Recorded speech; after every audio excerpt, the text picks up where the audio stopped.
Hi everyone. Thank you so much for joining us once again. It's your boy, Dewan Adams from the Mamelodi Initiative. Before we get into the segment for this episode, we're going to ask you two things. Subscribe to our channel. Make sure you like our YouTube channel. Make sure you take the attendance register. Now, as you know, the Mamelodi Initiative is a partner-based organization. And in this episode, we're going to talk about a topic that we have gotten skilled expertise from our partners that we've partnered with recently. It's an organization called G4G, and we partnered with them at the end of last year in execution of a menstruation workshop that we held at Wainaina Secondary School in Mamelodi West. Now, in this episode, we'll be talking about the gender-based violence workshop that we were facilitating at Lehlabile Secondary School for our grade 8 to 11 students. Now I'm going to allow our team members from G4G to introduce themselves, names, where they're from, and get into the gist of things, why it's important to have a workshop such as this one. Hi guys. Hi. First of all, it's good to be back. My name is Haneen Elmahdi. I'm from Sudan, and I'm one of the founders of Girls for Girls. And I'm a student at the African Leadership Academy, and this is one of our volunteers. Yeah, thank you so much, Haneen. My name is Saifeddine. I'm from Tunisia. I'm from the African Leadership Academy, and I'm volunteering in this workshop. Awesome. It's lovely to meet you guys. It was lovely to work with you today. Now, first question that we gotta get off the pad is why is it important to have a workshop such as this one in a township such as Mbaka? I think part of Girls for Girls' mission is we are in a mentorship program, and so we give people the tools to create their own solutions. And I think in a place like Mamelodi, I mean, we've been here before, and we recognized a few of the issues, things that are relevant to this area, and one of them was gender-based violence. And so, one, creating workshops for issues that are relevant to the people we're actually addressing, and two, allowing them to create the changes they want through the content we give in our workshops.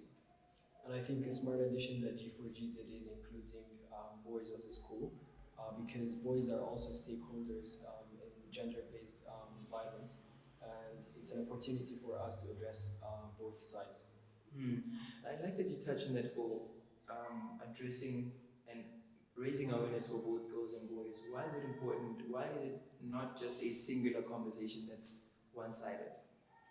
I think, first of all, I mean, the issue is relevant to both parties. Okay. Boys are both, or males are both the perpetrators as well as they're often victims of gender-based violence. And so even though gender-based violence disproportionately affects women, it does also affect men. And I think when it does affect women, I think it's important to include both parties and teach men and women how to interact with each other and how to have safe interactions and relationships and exist in harmony and in safety in a community or a society. Interesting. And also genders, different genders, they can be all victims and offenders. So it is very important for us to not only focus on victims, but also to make the offense less for them as well. Wow. And what are some of the segments, topics that we covered during our awareness workshop that was really crucial for our learners to absorb? So I think some of the main things we touched on in the workshop was firstly definitions. So actually creating those solid definitions to create a foundation for all this and actually allow people to be on the same page when having this conversation. And then we went into what is gender-based violence and what are the different types of gender-based violence? How do we recognize it? Different ways we see it in the classroom, at home, in our communities. And then how do we address it? How do we seek help? What are the next steps when it comes to gender-based violence? And then also, how do we coexist? So it was creating safe spaces, consent, how we interact with each other, safe interactions in the classroom, at home, and just generally in day-to-day life. And so I think, yeah, those are the main things we wanted to touch on. So definitions and then also taking them through it and seeing the solutions and how to actually deal with the issue. Oh, wow. I love that you touched on creating safe spaces, because as young leaders, both from Mamelodi and other parts of Gauteng and South Africa, we have a responsibility. I always say that leadership is something that you don't take off even when you leave work or you leave your purpose. Yeah. So it's up to us to create safe spaces. How important is it to pass that on to younger learners, younger people, to also create safe spaces so that even when we are not around, they're able to continue with the work? I think these things, they stay with you because we made the intentional decision to have the Creating Safe Spaces session with both the male and female learners, because a lot of the time, especially from like the perpetrator side, you can often disconnect from an issue that doesn't necessarily affect you as much. And so I think it's important to be in a space where you're hearing these stories and seeing how it affects people, to bring that compassionate, like personal edge to it. And I think that type of thing stays with you always. And even if they didn't necessarily take in all the content, I guarantee you something was taken in, you know, and they can take what they've learned here and put it and implement it in whatever way they see fit, whether that be at home, giving somebody the resources they need to seek help, you know. First, I want to echo Haneen's point. Second, earlier I was having a conversation with one of the students about how to share this kind of information in your community, with your family, with your friends. And the conclusion that we came to is it is very unrealistic and hard to kind of have all society learn, but at least we're trying to get this knowledge in minds of younger people, because as Haneen said, they grow up with it. Yeah. And even if we make impact and teach 1 or 2 or 3 people, that's actually helping us, because they can share the information afterwards. Yeah. That's absolutely true. And that's what we want as change agents of society, right? We cannot impact the whole society at once, but little by little, day by day, if we teach people, even if it's 5 groups of 10, those people go home and they educate the people at home. Those people at home educate people at work, and it just creates a ripple effect of positive change. Now, I want to hear, what are some of the highlights for you that we went through today in our GBV Awareness Workshop? What stood out for you in our workshop? One of the highlights was when we were explaining the different forms of gender-based violence to the students. Some of them were surprised about hearing the emotional gender-based violence, and then one of the volunteers from Mamelodi Initiative, they came out and they were like, certain acts can affect other people's emotions and feelings and how they feel about what you say, what you do, and the whole situation. And that's actually one of the forms that can be an example for emotional gender-based violence. Yeah, I think for me, it was how much we kind of learned from the learners as well.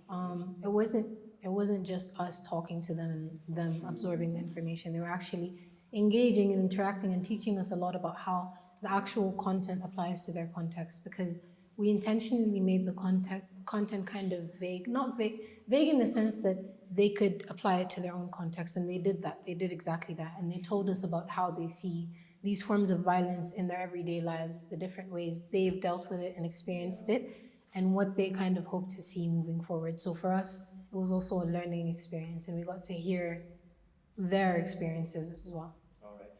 Because with these types of workshops, engagements, we really want it to be a two-way conversation. So it's always better for it not to be a lecture.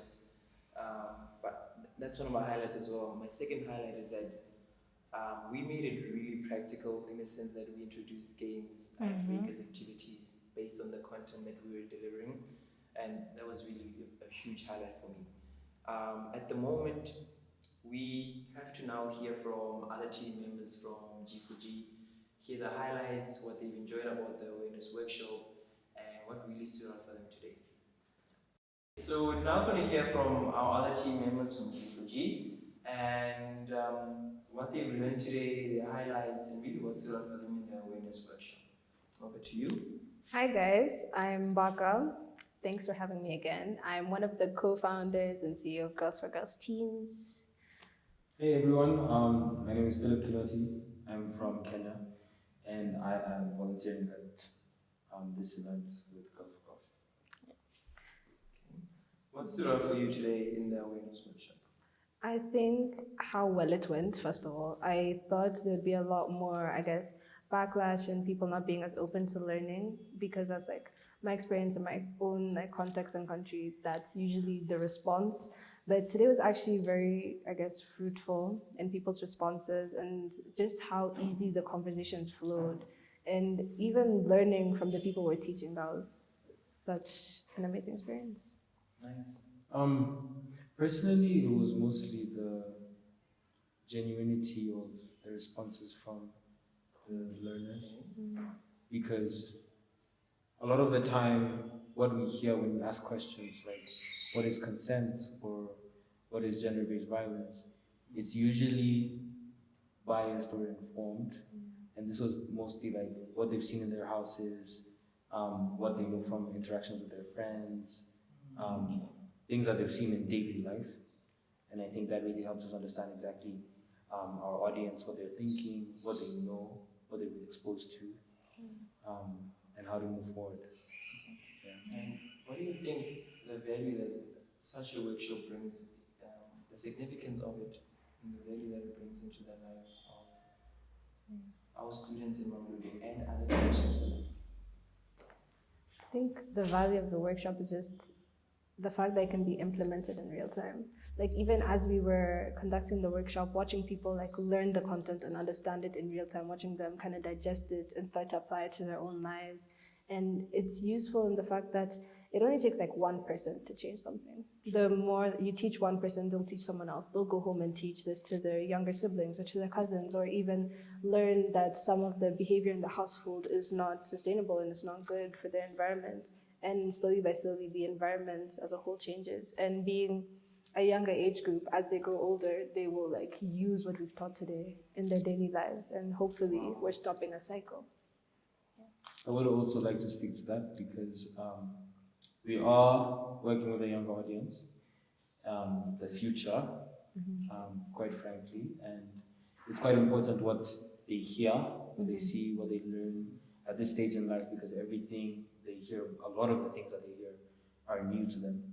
And so these are the things that they stick with. It's easier to stick with something new than to change what you already have pre-existing in your mind to something that society is telling you not to listen to. And then in terms of the future, speaking of the future, what are some of your aspirations as G4G teens, as well as ALA, young leaders of the society? And where would you love to see yourselves be from this awareness workshop?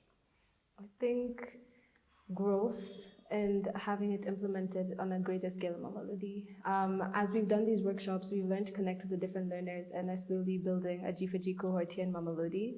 There's already a larger organization of G4G, and now we're trying to start the G4G teens. And our hope is that we can consistently have this change even as we go back to our own countries. There are people here who are conducting these workshops and teaching people even younger than them and even growing in their community. And even past GBV or period poverty, working on different things that they think is accurate for this context. Absolutely. I agree with Mbaka completely in terms of outreach.